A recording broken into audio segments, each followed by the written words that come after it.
Okay, بسم اللہ الرحمن الرحیم، السلام علیکم۔ انسائیڈ اسٹوری کے ساتھ میں محسن بلال، بنا کسی تمہید کے اوریا مقبول جان صاحب میرے ساتھ ہیں۔ سر بہت شکریہ وقت دینے کا۔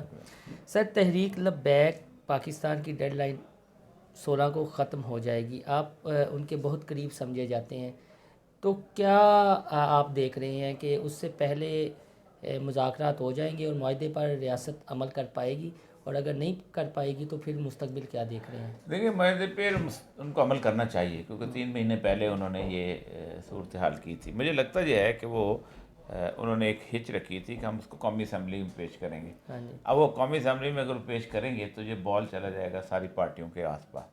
ٹھیک، اب وہ کوئی پارٹی جس میں ننگا ہونا نہیں چاہے گی سفیر کو واپس بھیجنے کے لیے، تو ایسی صورتحال میں ایک ایشو جو تو بنے گا۔ اور اب یہ کیسے بنتا ہے، کس طرح بنتا ہے، اور اگر باقی پارٹیوں نے، پیپلز پارٹی یا نون لیگ نے ان کا ساتھ دے دیا تو پھر عمران خان پھنس جائے گا واپس بھیجنے میں، کیونکہ اگر وہ پھنستا اس لیے کہ اگر وہ بھیجے گا تو پھر یورپین یونین اور باقی چیزیں جو ہیں وہ بھی اسی طرح ریئیکٹ کریں گی۔ لیکن میرا خیال یہ ہے کہ تحریک لبیک کے طاقت کا علامہ خادم حسین رضوی کے انتقال سے پہلے کسی کو اندازہ نہیں تھا۔ ٹھیک، اب اندازہ ہے، اب وہ تھوڑا سا خوف زدہ بھی ہے، کیونکہ اب انتظامیہ کو اندازہ ہے کہ اگر وہ تو پھر تھوڑا سا ریزنیبل آدمی تھا، کسی نہ کس طرح سنبھال رکھ سکتا تھا، یہ اگر یوتھ میں یہ صورتحال چلے گئی اور یہ معاملہ ہو گیا تو پھر تو بڑا، اور پہلے مسئلہ تھا آسیہ مسیح والا۔ ٹھیک، آسیہ مسیح کا مسئلہ تھا گول گول، ٹھیک، یہ خالصتاً خاکوں کا مسئلہ، رسول اکرم کے خاکوں کا مسئلہ۔ اس ناموس کی بنیاد پہ مجھے لگتا یہ ہے کہ 16 فروری کے بعد جو بھی اگلا ہر دن جو ہے وہ کاؤنٹ ڈاؤن والا دن ہوگا۔ تو سر یہ پھر آپ سمجھتے ہیں کہ حکومت نے بس وہی جو ایک بات قومی اسمبلی میں خواجہ آصف نے کی تھی جب پانامہ آیا تھا میاں نواز شریف کے حوالے سے کہ میاں صاحب پانامہ بنانا دنیا بھول جائے گی، کیا عمران خان صاحب کو بھی ان کے مشیروں نے یہ کہا کہ کوئی اتنی بڑی بات نہیں ہے، معاملہ سیٹل ڈاؤن ہو میرا جائے خیال گا؟ ہے وہ سمجھتے تھے کہ شاید یہ کوئی اتنی بڑی بات نہیں ہے، حالات سیٹل ڈاؤن ہو جائیں گے 3 مہینے بعد۔ ہم پھر اس میں جو سب سے بڑی انہوں نے چالاکی کی ہے نا، وہی ہے نا کہ انہوں نے اسمبلی کا اس میں لکھا ہوا ہے ٹھیک، کہ ہم اسمبلی سے پوچھ کے پھر کریں گے، تو اب تک ان کو اسمبلی میں پیش کر دینی چاہیے تھی، بالکل، لیکن ابھی تک نہیں کی۔ اس کا مطلب یہ ہے کہ عمران خان بھی وہ اس چالوں میں ہے کہ کہیں ویسٹ میں بدنام نہ ہو جائے، تو اب یا تو پرائیویٹ ممبر بل سے کریں گے یا باقی چیزیں کریں گے۔ اور مجھے ڈر یہ ہے کہ اگر کوئی، میرا خیال ہے قومی اسمبلی میں تو کوئی رکن نہیں ہے تحریک لبیک کا، نہیں، ہاں صوبائی میں ہے، ہاں جی، اگر سندھ میں، ہاں سندھ میں ہے، قومی میں اگر کوئی ہوتا تو اب تک پیش کر دیتے یہ بھی۔ ہاں، تو پہلے سندھ میں پیش ہو سکتا ہے ویسے کوئی قرارداد وغیرہ؟ سندھ میں پیش ہوگا تو پیپل پارٹی کے لیے بہت بڑا مسئلہ بنے گا۔ تو پیپل پارٹی تو دیکھا، یہ تو وہ چھپکلی ہے جو ایسی آگے نہ اگلتے بنتی ہے نہ نگلتے بنتی ہے، بہت عجیب و غریب معاملہ ہو چکا ہوا ہے۔ اور آپ کو لگتا ہے کہ یعنی 16 سے پہلے یہ سیٹل ڈاؤن یا 16 کے مجھے نہیں بعد لگتا، معاملات جائیں گے؟ مجھے نہیں لگتا، ٹائم کو نہیں رہ گیا۔ ہاں سر، یہ بتائیے گا چونکہ آپ کچھ فنکشنز میں ہم نے دیکھا کہ حافظ سعد رضوی جو ینگ قیادت ہے تحریک لبیک پاکستان کی، ان کے کافی زیادہ کلوز بھی ہیں، کہ آپ سمجھتے ہیں ان کا بہت بڑا امتحان ہے، جس طرح چہلم پہ انہوں نے یہ اپنے کارکنان کو یہ کہا تھا کہ ہم 17 فروری کا سورج نہیں دیکھیں گے، اور پھر عمران خان کو بھی تنقید کا نشانہ بنایا تھا، ان کا بھی امتحان ہے یہ؟ لیکن سعد رضوی سے زیادہ تحریک لبیک کی مستقبل کا امتحان ہے، کیونکہ اگر وہ 17 فروری کے بعد اس تحریک کو کنٹینیو نہ کر سکی تو واپس آستانوں پہ چلے جائیں گے لوگ، وہیں اپنے جا کے ورس کیا کریں گے، باقی چیزیں کیا کریں گے، وہی سارا معاملہ ہو جائے گا۔ یہ بنیادی طور پر بہت بڑا امتحان ہے ان کا۔ تو ریاست کیا سوچ رہی ہے سر؟ میرا خیال ہے ریاست کسی اور طرف لگی ہوئی ہے، ان کو اندازہ نہیں۔ 2 طریقے ہیں، ایک تو یہ ہے کہ یا تو اسٹیبلشمنٹ چاہتی ہے کہ جو ایک شور شر مچنا ہے ایک دفعہ مچ جائے، ٹھیک، اور پھر جو تبدیلی لے کے آنی ہے یا جیسے بھی آنی ہے وہ آ جائے۔ برما میں تو آ گئی ہے، تو برما تو صرف 21 ارب ڈالر تھے، ہمارے پاس تو 50 ارب ڈالر ہے، تو ٹھیک، 21 ارب کے لیے انہوں نے حکومت بدل دی ہے، اور 80% اکثریت والی حکومت بدل دی ہے، ٹھیک، تو آپ کے پاس تو اکثریت بھی کوئی نہیں ہے، اب تو ایسے 4 ٹوٹروں سے حکومت بنائی ہوئی ہے۔ ٹھیک، نہیں تو سر تبدیلی آ بھی جاتی ہے، لیکن تحریک کا معاملہ آپ لگتا ہے کہ ادھر رہے گا، یا انہیں جو بھی آئے گا یہ وہ چھپکلی ہے کہ انہیں یہ معاملہ حل کرنا پڑے گا؟ نہیں دیکھیں، اگر تو آپ چائنیز لابی میں مکمل طور پہ چلے جاتے ہیں ٹھیک، تو پھر تو فرانس سے کوئی ڈر نہیں ہے نا، ٹھیک، اب تو آپ فرانس پھر آپ چھوڑ کے نکال پورے سکتے، یورپ کے سریر واپس بھیج دیں، ٹھیک، ٹھیک ہے نا۔ آپ جب چاہیں، آپ ایک فیصلہ کرنا ہے نا آپ نے اس وقت۔ دیکھیں اس وقت جو 2019 کی جو ان کی اسٹریٹجی تھی پینٹاگان کی، وہ یہی تھی کہ 4 بڑے کا گروپ بنا تھا